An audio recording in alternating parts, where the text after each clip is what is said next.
Oke, halo guys, welcome back to Korea Reomit bersama orang Korea yang medok. Di Detektif Reomit kali ini, aku mau menceritakan sebuah kejadian yang sangat menyedihkan yang terjadi kepada anak perempuan yang masih berusia 9 tahun. Tapi untungnya kasus kali ini akhirnya terpecahkan dengan adanya perkembangan teknologi. Nah, ini menunjukkan betapa pentingnya teknologi dan betapa pentingnya kita menerapkan teknologi baru dalam kehidupan kita. Langsung kita mulai. Kejadian yang mau aku ceritakan ini menimpa satu anak perempuan bernama Angie Huseman yang lahir di St. Louis, Missouri. Aku nggak tahu itu benar nggak cara bacanya, tapi di situ di Amerika pada tanggal 18 Februari tahun 1984. Satu hal yang perlu kita ketahui tentang Angie, setelah dia lahir, Angie ini sebenarnya tidak terlalu kenal dengan ayahnya sendiri karena ayahnya meninggal. Sehingga mamanya sendiri yang merawat Angie Huseman. Tapi untungnya di saat Angie berusia 1 tahun, mamanya ini memutuskan untuk nikah lagi dengan seorang laki-laki yang bernama Ronald. Dan ternyata melalui pernikahan yang kedua, mamanya Angie ini mendapatkan anak kedua, anak laki-laki, dan untungnya adik laki-lakinya sama Angie ini lumayan akrab. Nah, sekarang Polo tak perkenalkan lebih dalam lagi dengan anak yang bernama Angie ini. Angie ini mulai kecil dia ini dikenal sebagai anak yang ceria, punya banyak teman, dan juga mudah bergaul dengan anak-anak lainnya. Dan untungnya meskipun dia ini sekarang tinggal dengan ayah barunya tidak membeda-bedakan Angie dengan adiknya. Sehingga bisa dibilang hubungan Angie dengan ayah barunya itu sama halnya kayak ayah kandungnya. Dan sejak Angie masih kecil, ini dulu di Korea juga kayak gini, tapi sekarang udah berubah dan mungkin Indonesia juga dulunya kayak gini. Dulu itu sangat umum banget untuk anak-anak berjalan pergi ke sekolahnya sendiri. Loh, kok kesannya medeni? Ya, tapi dulu kayak gitu, Korea juga kayak gitu. Aku nggak tahu dulu Indonesia kayak gitu atau tidak, tapi di zamanku udah nggak kayak gitu. Tapi di zaman atasku, biasanya anak-anak SD itu pergi ke sekolah sendiri. Dan di perjalanan, mereka ini ketemu dengan teman-temannya. Sehingga di jalan itu ada anak-anak SD yang pergi ke sekolah. Dan siapa yang menjaga anak-anak ini? Ya para tetangga-tetangganya. Kalau misalnya ada anaknya Ibu A lewat, ya dilihat juga. Nanti kalau udah lewat depan rumahnya Ibu A, nanti Ibu B yang lihat, Ibu C yang lihat. Jadi bisa dibilang nggak ada seseorang yang memantau, nggak ada CCTV kayak zaman sekarang. Tetapi tetangga yang saling peduli akan anak-anak tetangga. Jadi dari kecil Angie ini pergi ke sekolah berjalan kaki meskipun jaraknya 2,5 km.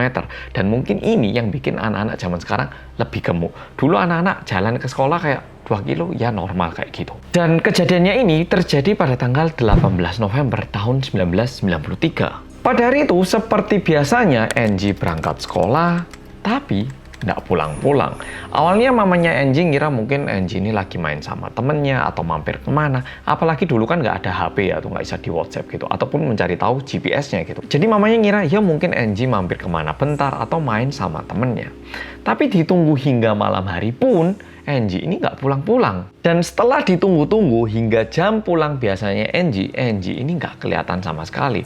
Sehingga mama dan papanya juga mulai mencari Angie. Nah, mereka kemana? Mereka pergi ke tempat arah jalan pulangnya Angie. Nah, mamanya nyoba ke sana, nyoba ke dekat halte bis. Nah, mama dan papanya ini mulai nyariin Angie dan berharap bisa menemukan Angie. Karena ini kejadiannya terjadi di tahun 1990, lumayan normal kalau tetangga-tetangganya itu juga ikut membantu. Karena mereka ngeliat, loh, itu kok mamanya Angie lagi nyariin seseorang, kenapa itu? Nah, keluar. Bu, nyari siapa? Loh, anak saya nggak kelihatan, ta. Ini belum pulang. Loh, Angie belum pulang, ta. Ya udah tak bantu. Nah, tetangga-tetangganya pun akhirnya ikut membantu dalam mencari Angie. Tapi sayangnya, hingga malam hari, Angie tidak berhasil ditemukan oleh orang tuanya dan juga tetangga-tetangganya yang membantu. Dan karena waktu mulai menunjukkan jam malam dan juga udah mulai gelap, akhirnya orang tuanya pun memutuskan untuk melaporkan kehilangan Angie ke kantor polisi. Di saat polisi mendapatkan laporan ini, polisi langsung kayak ada firasat buruk karena 11 hari sebelumnya sempat ada kejadian anak kecil yang berusia 11 tahun, juga anak perempuan, itu sempat ditarik ke sebuah semak-semak sama seorang pencuri yang kita nggak tahu itu siapa. Tapi untungnya anak yang berusia 11 tahun ini berhasil melarikan diri sehingga diselamatkan. Tapi untuk Angie, dia ini lebih muda 2 tahun, udah gitu hingga malam hari Angie masih belum berhasil ditemukan. Dan polisi menduga Angie ini diculik oleh seorang pelaku yang juga melakukan aksi 11 hari yang lalu. Untuk mencari Angie, polisi-polisi di Amerika ini benar-benar melakukan semuanya yang bisa mereka lakukan. Menggunakan anjing, dan juga waktu itu masih belum banyak teknologi. Jadi sebanyak-banyaknya polisi semua digerakkan untuk mencari Angie di sekitar perumahannya ataupun tempat tinggalnya itu. Dan karena polisi nggak mau kelewatan golden time, polisi pun juga menyebarluaskan tentang berita ini. Dan dalam waktu 24 jam, polisi menerima 300 laporan dan lebih dari 20 petugas itu digerakkan untuk mencari Angie. Tapi sayangnya setelah 3 hari pun polisi tidak berhasil menemukan keberadaan Angie. Dan karena waktu itu musim-musim dingin, November ya, atau deket-deket Natalan, musim juga udah dingin, 3 hari udah nggak ditemukan, bisa dibilang kondisinya Angie ini sudah cukup bahaya, sehingga polisi setempat memutuskan untuk meminta bantuan kepada FBI. Dan sebenarnya nggak cuma FBI, detektif swasta, dan juga paranormal itu juga dilibatkan dalam memecahkan kasus ini. Tapi sayangnya, meskipun semua ini udah digunakan, polisi tidak berhasil mencari keberadaan Angie. Dan sebenarnya polisi juga sempat mencurigai ayah tirinya Angie yang bernama Ronald. Tapi setelah polisi melakukan investigasi dan juga pengecekan, ternyata papanya itu bukan pelakunya. Berjalannya waktu, tentu kasus ini juga menjadi sangat ramai dan polisi juga berharap Angie ini bisa segera ditemukan. Dan karena polisi benar-benar udah nggak bisa nyari, bahkan polisi juga menawarkan hadiah 10.000 US dollar kepada siapapun yang menemukan Angie. By the way, 10.000 US dollar ya sekitar 160 juta rupiahan. Kalau zaman sekarang, ini di tahun 1990-an, bayangkan. Tapi setelah polisi membuat pengumuman tentang 10.000 US dollar pun, tidak ada seorang pun yang bisa memberikan clue ataupun informasi yang membantu dalam menemukan Angie. Tapi ada satu hal yang lumayan mencurigakan, yaitu di saat polisi tanya kepada orang-orang sekitar, gurunya Angie menyampaikan satu hal yang sedikit menyeramkan. Mamanya dan juga papanya Angie itu sama-sama tidak memiliki saudara, tapi gurunya bilang kalau Angie pernah bilang kepada gurunya kalau Angie itu mau pergi untuk ketemu pamannya katanya. Jadi diperkirakan pelakunya ini dia kenal sebagai om yang sebenarnya bukan om kandung. Ya om nggak tahu dari mana gitu. Bisa dibilang polisi menduga pelakunya adalah seseorang yang kenal Angie. Dan pada tanggal 27 November tahun 1993, bisa dibilang 9 hari setelah Angie menghilang, polisi akhirnya menemukan sebuah jasad di dekat pepohonan. Tapi yang sedikit menyedihkan, jasadnya ini ditemukan dalam kondisi benar telanjang bulat. Tidak ada kain ataupun baju selai pun yang dikenakan, dan bahkan tangannya juga diborgol.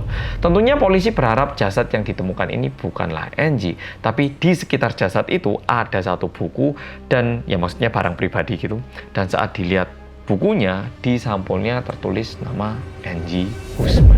Setelah Angie ditemukan dalam kondisi meninggal, polisi langsung memindahkan jasadnya Angie ke rumah sakit untuk diotopsi untuk mencari tahu apa yang mengakibatkan Angie meninggal. Setelah diotopsi, para medis ataupun dokter menyampaikan bahwa diperkirakan Angie ini meninggal hanya beberapa jam sebelum Angie ditemukan. Jadi diperkirakan selama 8 hari ataupun 9 hari sebelumnya, Angie ini kayak ditahan ataupun ditaruh di sebuah tempat dan meninggalnya itu baru beberapa jam sebelum Angie ditemukan. Namun yang menyedihkan, di tubuh badan anak berusia 9 tahun ini juga ditemukan bekas-bekas luka, penganiayaan dan juga pemerkosaan. Dan sebenarnya ada satu lakban yang ditempelkan di bagian matanya Angie, dan di lakban itu juga ditemukan satu sidik jari, tapi sidik jarinya ini ternyata tidak bisa dicocokkan dengan sidik jari yang ada di Amerika waktu itu.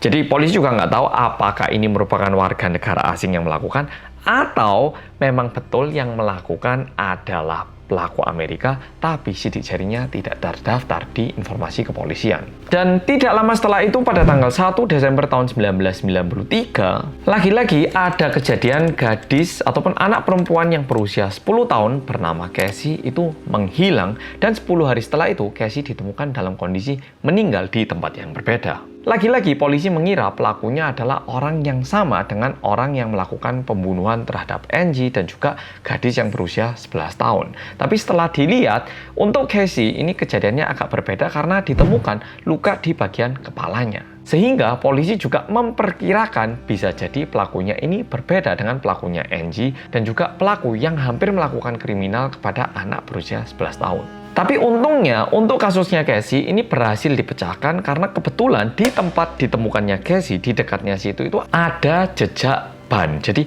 jejak bannya ini merupakan jejaknya ban truk, sehingga polisi paling tidak bisa mencari tahu truk mana yang melewati jalanan ini. Karena yang namanya truk kan tidak seumum mobil biasa ya, toh bannya juga beda, jenis truknya juga bermacam-macam. Dan setelah mencari tahu ini ban dari truk mana, polisi berhasil mencari tahu keberadaan truk, dan setelah dicari tahu ternyata pelakunya merupakan pemilik truk ini. Pemilik truknya ini bernama Thomas, dan seketika dia ditangkap, dia mengakui bahwa dia merupakan pembunuh dari anak perempuan yang bernama Cassie. Dan di saat Thomas ini tertangkap, tentunya polisi juga berpikir mungkin ada kemungkinan pelakunya ini merupakan pelaku yang juga membunuh Angie. Tapi saat ditunjukkan fotonya, pelakunya bilang kalau dia nggak kenal dan juga tidak mengenali Angie. Tapi pada akhirnya Thomas ini mendapatkan hukuman mati, tapi sebelum dieksekusi mati, dia ini mati duluan di selnya. Jadi ya pada akhirnya Thomas ini meninggal, tapi pelakunya Angie tidak berhasil ditemukan. Nah, karena kondisinya menjadi seperti ini dan tentunya berita berhubungan tentang Angie ini terus-menerus diberitakan, orang-orang pun jadi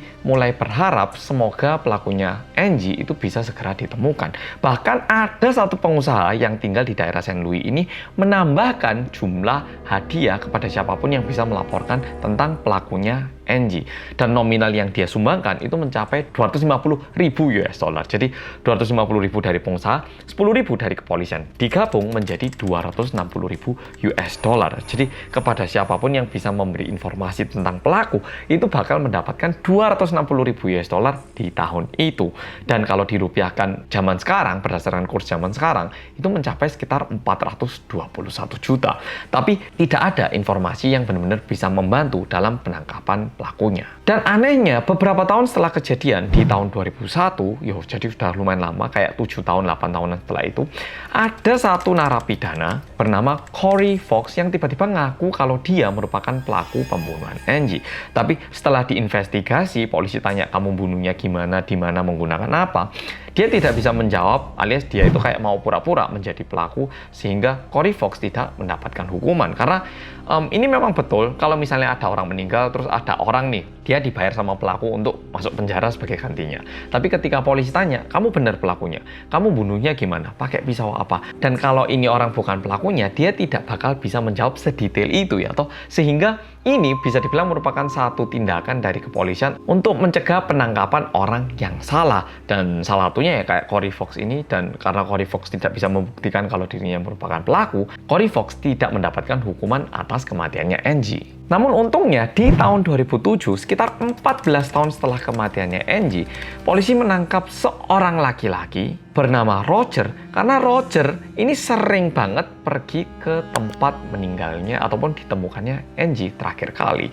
Jadi ini cowok kayak bolak-balik pergi ke sana, dan karena ini mencurigakan, polisi menangkap laki-laki ini. Setelah polisi tangkap, yang dilakukan pertama kali adalah cek sidik jarinya. Siapa tahu sidik jarinya sama dengan sidik jari yang ditemukan di lakban ya toh. Nah, dan selama sidik jarinya dicocokkan, polisi juga melihat orang yang bernama Roger ini. Dan setelah dicek di sistem, dia ini alias Roger ini juga merupakan seorang narapidana yang memiliki rekor kriminal. Sehingga polisi menjadi sangat curiga dengan laki-laki bernama Roger ini, tapi sayangnya sidik jarinya tidak cocok dengan sidik jari yang ditemukan di lakban. Dan kasusnya ini akhirnya baru benar-benar terbongkar di tahun 2018. Karena untungnya barang-barang yang ditemukan di TKP itu benar-benar disimpan dengan cara yang baik. Dan di tahun 2018 menggunakan teknologi terbaru, polisi juga melakukan pencocokan DNA barang-barang Angie waktu itu dengan orang-orang yang ada di Amerika.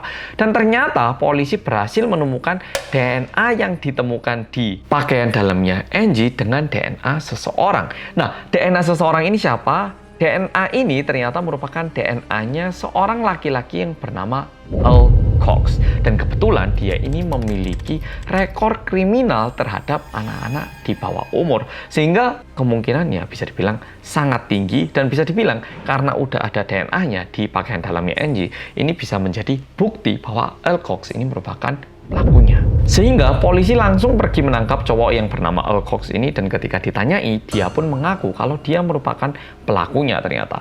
Dan diakibatkan ini, dia mendapatkan hukuman penjara seumur hidup tanpa pembebasan bersyarat pada bulan Agustus tahun 2020. Jadi bisa dibilang di tengah-tengah COVID. Sebenarnya pengadilan juga sedikit pesimis, bisa jadi Earl Cox ini bukan pelakunya. Karena kalau berdasarkan pengakuan Earl Cox ini, dia ada beberapa pengakuan yang kayak kurang cocok dengan kejadiannya. Tapi karena udah ada bukti DNA dan juga dia udah ngaku, sehingga ya tidak ada alasan untuk pengadilan tidak menjatuhkan hukuman kepada cowok yang bernama Earl Cox ini. Sehingga hukumannya ini dijatuhkan kepada Earl Cox dengan dakwaan pembunuhan, penculikan, dan juga pemerkosaan pada anak kecil. Oke, Polo-Polo, cerita kali ini sebenarnya sampai di sini. Dan dari cerita ini, kita bisa menyadari sebuah kejadian yang sangat aneh dan juga mencurigakan pada tahun itu mungkin nggak bisa kita pecahkan di waktu itu. Tapi kalau bukti-buktinya ataupun informasi-informasinya ini benar-benar bisa kita jaga dengan baik, kita nggak bakal tahu. Siapa tahu 20 tahun nanti, 40 tahun nanti, diakibatkan perkembangan teknologi, kita bisa mencari tahu pelakunya ini. Bisa dibilang benar apa yang disampaikan oleh para detektif ataupun profiler di Korea, yang namanya pelaku, kamu itu bukannya tidak tertangkap, tapi belum tertangkap. Jadi buat kita semua, please tidak melakukan tindakan narapidana. Oke, Polo-Polo, video kali ini sampai di sini. Terima kasih sudah nonton dan sampai jumpa di video